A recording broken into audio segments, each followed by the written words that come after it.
Hello friends, सत श्री अकाल। आज हमारे एग्रीकल्चर दुनिया में बीएससी एग्रीकल्चर एंट्रेंस के जो एक वो जो चल रहा था सीरीज वही है और डीडीओ का फॉर्म भर रहा है।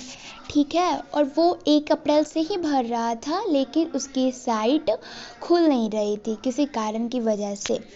ठीक है, तो ये अरुण कत्यानी की बुक है, उसमें सब्जेक्टिव ज़्यादातर है और उसके लास्ट में कुछ ऑब्जेक्टिव है, तो हम देख लेते हैं जो किस टाइप के हैं। तो ठीक है, सबसे फर्स्ट क्वेश्चन है टेलीविज़न रेडियो मेला एवं प्रदर्शनी कैसे माध्यम है। तो हम 12th में एक्सटेंशन तो पढ़े थे, तो वहाँ पे हमने पढ़ा था कि टेलीविज़न रेडियो मेला प्रदर्शन कैसे माध्यम है।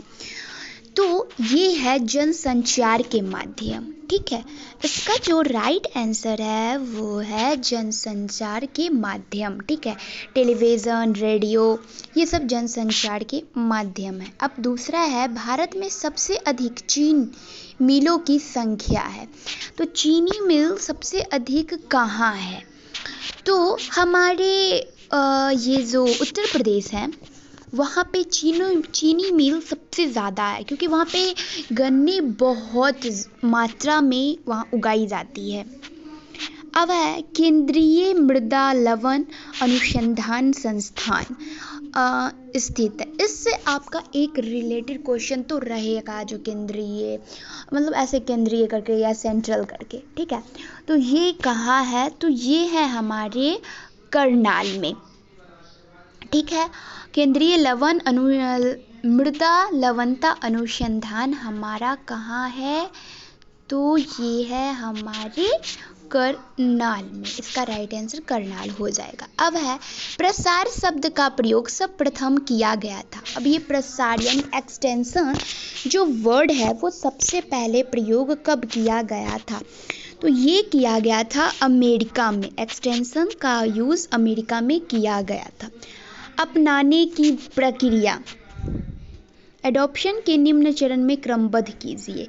ठीक है, तो ये किसी तो इसका है जो पहले रुचि, फिर मूल्यांकन, परीक्षण, जानकारी। तो इसमें यहाँ पे है कि मतलब किसके के बाद कौन सी किया जाता है। तो इसका जो है वो होगा पहले जानकारी, यानी किसी चीज़ को हम लेने के लिए जानकारी इकट्ठा करेंगे। देखिए, सबसे पहले किसी चीज़ को लेने के लिए हम जानकारी इकट्ठा करेंगे, उसके बाद हम रुचि, अगर मेरा इंटरेस्ट रहेगा फिर हम देखेंगे। उसके बाद है मूल्यांकन, कि हम देखेंगे जो मूल्य है, फिर उसके बाद हम उसका परीक्षण करेंगे। तो इसका आंसर सी राइट है। ठीक है, इसका आंसर राइट है। पहले जानकारी, फिर रुचि, फिर मूल्यांकन, फिर परीक्षण करेंगे। अब है टिकाऊ कृषि प्राप्त की जाती है। टिकाऊ जो लंबे समय तक चलता रहा, तो अधिक तकनीकी सहायता से। तो इसका राइट आंसर हो जाएगा अधिक तकनीकी सहायता से टिकाऊ खेती को हम प्राप्त कर सकते हैं। अब धान में कितने पुंकेसर होते हैं, तो ये तो आपको आई होप पता ही होगा, 6 पुंकेसर होते हैं। ऐसे मैं एक ऑब्जेक्टिव में भी पूछी थी। गेहूं एक है, तो गेहूं कौन सा है, तो कार्बन 3 हमारा ये प्लांट है गेहूं। संकर धान की खेती सर्वाधिक प्रचलित है, तो कहाँ पे, जापान में, चीन में, भारत में।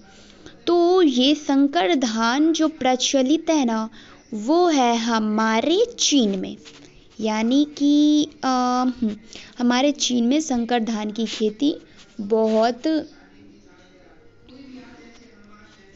फेमस है। अब है अंतर्राष्ट्रीय crop research institute for semi arid tropical, ये कहाँ स्थित है। तो पहला जोधपुर, बी है भरतपुर, और थर्ड इसका है हैदराबाद और कोलंबो। ठीक है, तो इसका जो राइट आंसर है अंतर्राष्ट्रीय cross research institute for semi arid, ये कहाँ स्थित है? तो ये स्थित है हमारे हैदराबाद में, ठीक है। अब है बीज अंकुरण का परीक्षण किया जाता है, ये है सीड टेक्नोलॉजी से क्वेश्चन। जो बीज अंकुरण का परीक्षण किससे किया जाता है? तो इसका परीक्षण किया जाता है किसी में से, ब्रोमाइड से, फिर आयोडाइड से और क्लोराइड से, उपरोक्त में से कोई नहीं। तो इसका जो राइट आंसर है वो है किसी में से, यानी इसका आंसर यहाँ पे नहीं दिया है। अब है जल के आधे मोल का भार होता है, तो कितना होता है? तो राइट आंसर इसका है 9.0 ग्राम, ठीक है। अब है एजोला एक नाइट्रोजन स्थिरीकरण जीवाणु सजीवी साहचर्य में रहता है। तो एजोला हमारे ये राइस में हम यूज़ करते हैं एजोला को, ठीक है।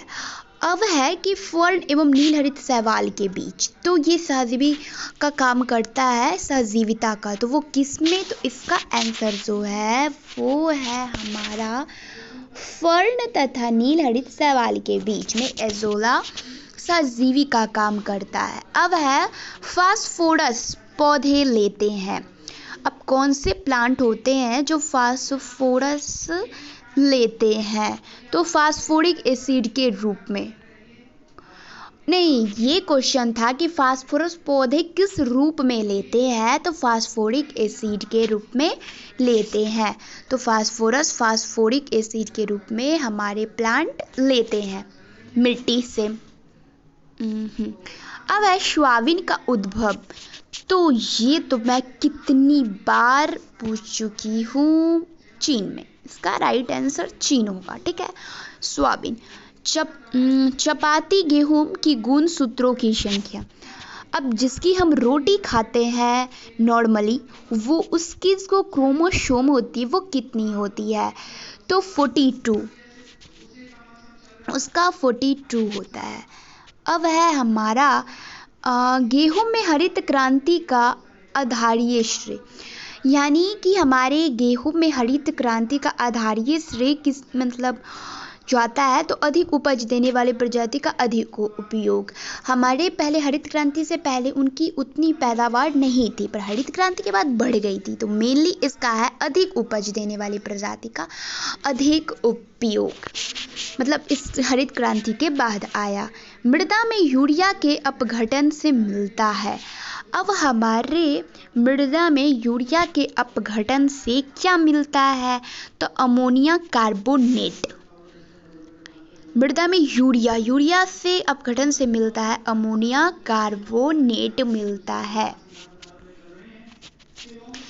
अब है सूरजमुखी तेल एक अच्छी गुणवत्ता का तेल है, क्योंकि इसमें पाए जाते हैं, तो इसके पाए जाते हैं असंतृप्त वशीय अम्ल की मात्रा, ठीक है। एंड थैंक यू मेरी वीडियो को देखने के लिए एंड मुझे सपोर्ट करने के लिए। एंड डीडीयू का फॉर्म निकल चुका है, तो आप सब भर लेना। डीडीयू अच्छी कॉलेज है, यूनिवर्सिटी है, एंड उसमें एग्रीकल्चर के ज़्यादातर क्वेश्चन रहते हैं, ठीक है, तो वो बेस्ट है। मतलब और जैसे ICR BHU की अपेक्षा उसका लेवल थोड़ा कम रहता है और बेस्ट भी है।